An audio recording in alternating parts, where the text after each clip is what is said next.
Hey, how's it going? This is Nate Ruvin, coming to you from my studio in Milwaukee, Wisconsin. And today I wanted to discuss a controversial release, and that is 1992's Summer in Paradise by the Beach Boys.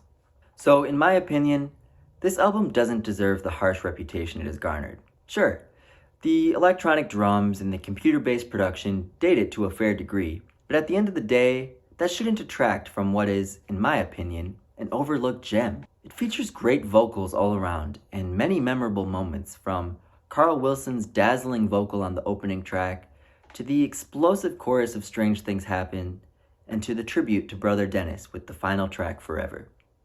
Summer in Paradise is also worthy of reappraisal for being one of the final productions of Terry Melcher, one of rock and roll's most legendary producers, having worked with the Byrds, the Raiders, the Ripcords, and of course, the Beach Boys. He would also contribute to 1998's Symphonic Sounds, but his presence is much more felt here. He co-wrote over half the songs, providing music to Mikelove's lyrics, concepts, and vocal hooks. He also sang on many tracks. Off the top of my head, I can recall hearing his vocals clearly on Island Fever and Strange Things Happen. 12-string guitars, a plethora of keyboards, and even by this point the drum machine had all become key ingredients of a Terry Melcher production. Some may argue otherwise, but I think Terry Melcher's legacy deserves more than for the albums that he produced for the Beach Boys to be erased from the catalog. If all the different eras can be appreciated, I don't know why Summer in Paradise can't get the same treatment. Maybe this era suffers because of the camp of fans who fashion themselves as critics of high art and forget that this is rock and roll music made to make people smile. While Summer in Paradise might not have the intricate genre-bending arrangements of a Pet Sounds or a Smile, I think it retains the charm, harmonies, and campiness that made the band beloved by the masses. There were even a lot of potential hits on this album, but the areas of marketing and distribution were confused to say the least. Had this album received proper distribution on Capitol, it may have sold very well, coming off the tails of Still Cruisin', which went gold. If the sales or critical opinions don't stop us from enjoying such works as Love You or Holland, I think there's room to enjoy this era as well. And I'd be remiss if I didn't mention the strive for innovation with using Pro Tools in the early 90s. This was the first album ever recorded with that technology. Sure, the results are varied to say the least, but to me, it's a reminder that this was the band who always strived to innovate. This was the band that combined modern harmony with surf rock. This is the band that only a few years later pushed the limits of tape-based recording, practically inventing many technological processes common today. This is the band that continued to want to make music in innovative ways and experiment with how they recorded. There's this notion that Summer in Paradise isn't a genuine Beach Boys album because of the lack of Brian Wilson contributions. But to me, I don't really think the casual fan cares about who composed a song. I think the casual fan thinks of a song like Sloop John B. or Summertime Blues as just as much a Beach Boys song as the ones that Brian Wilson wrote. Of course, when you become a diehard fan, you begin to scoff at the folks that associate the Beach Boys with Little Deuce Coupe, or the people that associate the Beatles with Blackbird. If the public at large wanted deep, overly personal works, the Beach Boys' Love You would have been the gold album instead of Still Cruisin'. But that Still Cruisin', summer, cars, girls theme is what the public wanted from the Beach Boys. It's no coincidence that the very successful That's Why God Made the Radio was marketed with the fun, surf, upbeat material and not the sad ballad material. By the time of the 80s, the public practically told the band what they wanted by making Come and Go With Me, Get You Back, Kokomo, and Wipeout all charting hits. And did they care that none of the songs I just mentioned were written by someone named Wilson? No, they frankly didn't. Not at all. They wanted harmonies, they wanted summer, they wanted surf. And so with this album, the Beach Boys delivered just that.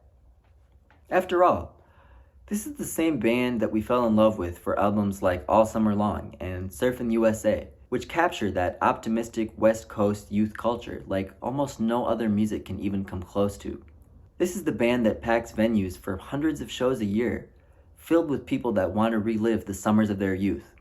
And at this point, the things going on in the world, with all of the darkness and strife and bitterness, I don't understand why these armchair critics scoff and talk down upon the happy summer material that we got with albums like MIU and Summer in Paradise.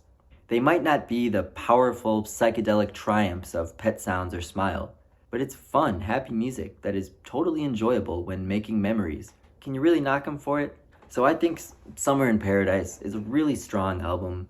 I think it's a bit of a gem, and that doesn't mean that it doesn't have its weaker moments, but I just wanted to go through and tell you about some of my favorite moments. So the album opens with Hot Fun in the Summertime, and the Beach Boys just do a wonderful job with their vocals. You have mikelove doing the lead on the verses, and then you have Carl Wilson and Adrian Baker singing the high parts.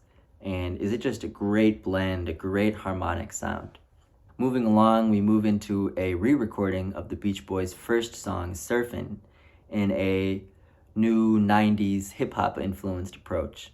While I think it's safe to say that most Beach Boys fans prefer the original, I think it's really cool to hear Carl Wilson's vocals so prominent on the song Surfin'. Another standout for me would be Still Surfin', which utilizes a really neat chord progression that has some very cool chromatic moments, as well as Adrian Baker singing a melody from the chorus of Get You Back, which is a nice little Easter egg. I'm a big fan of Bruce's contribution to this album, Slow Summer Dancin', and it's nice to hear Bruce's keyboard playing on this song. He has a very signature sound, and you can tell it's his playing by the first few seconds of hearing this track. Other highlights for me include Lahaina Aloha, which features amazing vocals from Carl Wilson, and Strange Things Happen, which feature amazing vocals from Al Jardine. The album closes with Forever, a re-recording of the Dennis Wilson composed song from Sunflower, and this time the lead vocals are sung by John Stamos, who any Beach Boys fan should be familiar with because he's played with the band for over 40 years now. By this point, John was already becoming a bit of an honorary member, which is a status he's continued to fill until this day. Look, if you're searching for the dense textures of an album like Pet Sounds, I hate to inform you, but you probably won't find what you're looking for on Summer in Paradise. But if you love that Beach Boy, Jan and Dean, classic summer, school, surf sound, I think you'll really dig this album. Also, if you're a student of music production like I am, it's a very worthwhile listen because, like I said, you're hearing the first album ever recorded on Pro Tools, which makes it a huge milestone, not only in the Beach Boys' career, but in the history of recorded music. So between the technical innovations that were done during the making of this album, Terry Melcher's contributions with him being one of the most important record producers of rock and roll, and with this being an album by America's band, the Beach Boys, I think it's such a shame that the album has been taken out of the catalog. I think all Beach Boys music should be treated with equal respect by the powers that be, and I would love to see this album, as well as the one that precedes it, Still Cruisin', be re-released on streaming platforms. This album featured some of Carl Wilson's final contributions to the band's studio output, and also, for that reason alone, it deserves a listen. So that's my take on Summer in Paradise. I think it's a neat album. I think if you can get your hands on it, it's definitely worth the listen. Even to this day, the Beach Boys will still occasionally play the title track during their concerts. Thank you so much for listening. This has been Nate Ruvin. I hope you learned something about the Beach Boys or about music in general through this video. And most of all, I hope you enjoyed watching it. Thank you so much. Have a good one, and I'll be back very soon with more music content as always.